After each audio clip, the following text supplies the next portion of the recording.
Oh, I just couldn't believe it. I was jumping up and down and I was asking my mum if she was actually serious. She's like, yeah, you're going with the Navy. And I just didn't sleep. And to see that I get to dive with professionals, it was just amazing.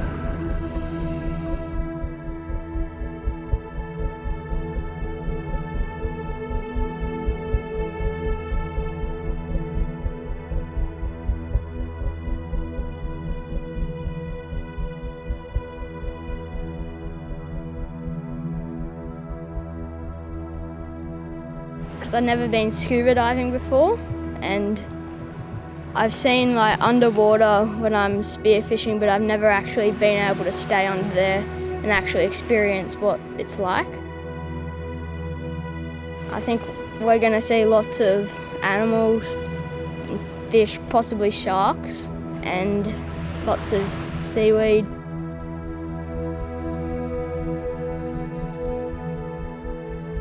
Yeah, I just think the ocean's an amazing place and people should respect it like it's their home.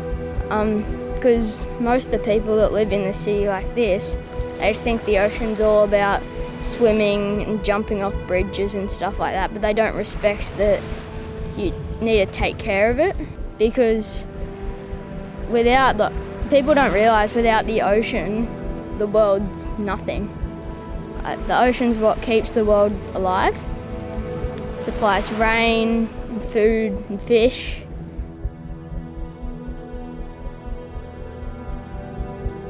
When you grow up near the water, it's kind of just, I guess it's just always there, you don't really think about it. But when I started to get older, I think it was probably nature documentaries that got me like kind of looking into diving careers. And then after I found clearance diving, I actually went for my first scuba dive to make sure I liked it, because I was like, I don't really want to commit to a career of Navy diving if I actually don't like diving. And they took me to this 10-metre dip pool in Canberra, and yeah, down I went. I think I held my breath the whole way, which you're not supposed to do, because breathing underwater is so unnatural. And yeah, I was kind of lying on my cylinder, like looking at the surface, watching everyone come down, and I took my first breath. And I was just telling Bailey, I was like, you'll never forget that. It was unreal.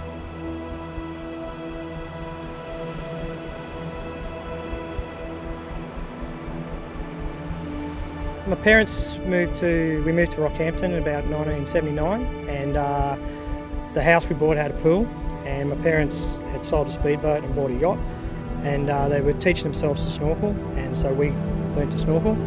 And I was cleaning the pool one day with a snorkel on, and my old man had just finished his Nowie course, and I was 11, I think, and I said, that'd be a lot easier, and he goes, sure, and he threw it on me and said, don't hold your breath, and all I did was, that's how I got started. And a couple of weeks later we were out on the boat, and my parents used to go diving and leave us on the boat, and we'd snorkel and that, and then Mum sort of came up and said, oh, do you want to have a go on the scuba? And I said, sure, because, you know, so I threw it on and away I went. And that was about 11, 12, and then when I was 17, I was just finishing up school and I didn't know what I wanted to do. We were out on the yacht again. Keppel Island was where we used to sort of spend our time. And my brother and I had to row ashore and take all the garbage ashore and put it in the resort bins. That's what we used to do. And it just so happened there was a landing craft heavy sitting there that had just come back from Shoalwater Bay, where clearance divers trained. And they were all ashore after having been up on the island for 14 days. And we sat there and started talking to them because they were a happy bunch of fellas. After a couple of hours, one of them said, well, why don't you join the Navy? And I said, oh, okay, that sounds like a great idea. And he said, here's my name, here's my number, give me a call. So finished school and I rang him up and he told me what to do. So I joined the Navy sort of April. I left school in obviously October. I joined the Navy in April of that year. And when I joined, you couldn't actually become a clearance diver. You had to sort of join up as something else. 3 years later, I transitioned across to clearance diver, and that was 35 years ago. I didn't know what I wanted to do. I didn't know I wanted to, be a diver or anything else. But once I met these guys, and they had all these tails, right? This was the big thing. So all these clearance divers, especially the senior guys who had been on their advanced course, had all these tales about stuff they'd been doing, and I was like, yeah, that sounds like a great thing, travel the world, go diving all over the world, and that's pretty much what I've done since then, so yeah.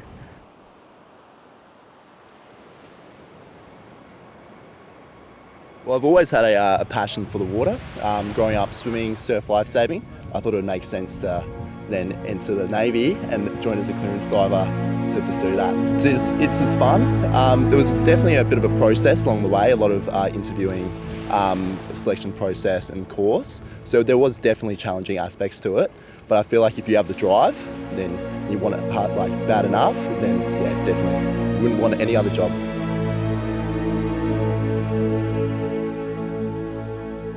I think for clearance diving as a job, if you're going to do anything in the Navy, it's definitely, I reckon it'd be top 3, for sure. Because it's not, you also meet everyone that have like a love for the water, and I think that's what draws a lot of people in, is just that. It's a lot of camaraderie. You meet like some pretty amazing friends, and I couldn't imagine myself doing anything else in the Navy, that's for sure. I think for me, it was so unnatural, and being 10 metres like on the bottom of a pool breathing, I think for me it was just, you kind of feel the cold gas kind of hit your lungs, and you just, I don't know. For me it was pretty surreal. I reckon he's pretty excited. He might be a little bit nervous too, but nah, I reckon he'll be the same as me. I reckon he'll take that first breath. I don't think it's anything he'll forget. He's pretty lucky to do it at his age as well. I think I was like 19 years old when I did it. Yeah, it was crazy. They were both surrounding me and they had big cameras. I was in the middle of them and they were talking to me and showing me all the stuff around them. It looked very expensive, very expensive. It was covered with all the Navy stuff all over it, and they had big tanks on the front and the back with like a mask and two strips of stuff for the air to go in and out of, so there's no bubbles.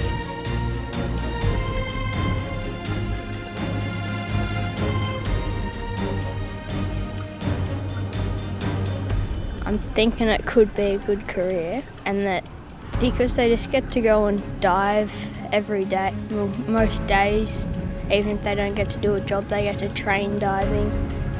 They get to do stuff like they did today.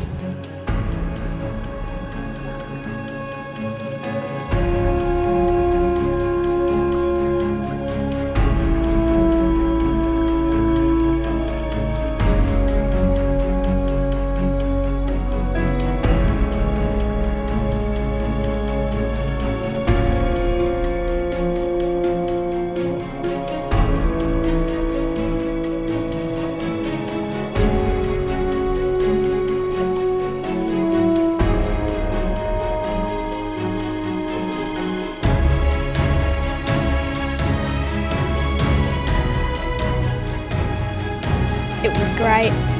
I didn't think it was going to be like that, but in a good way.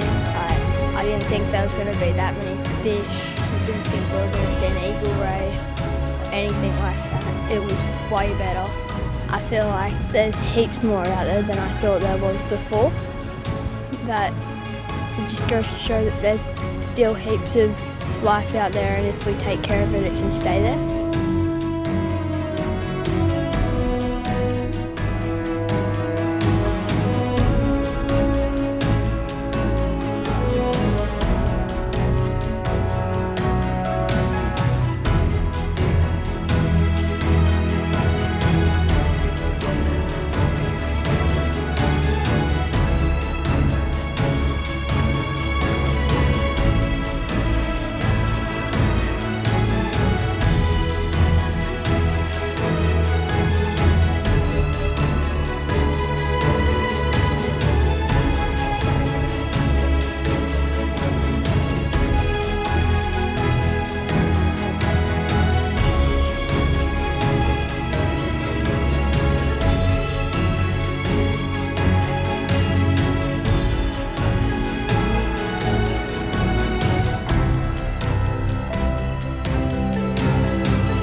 I'm going to tell them about everything I dived with and what I saw. Say, take care of the ocean, there's only one.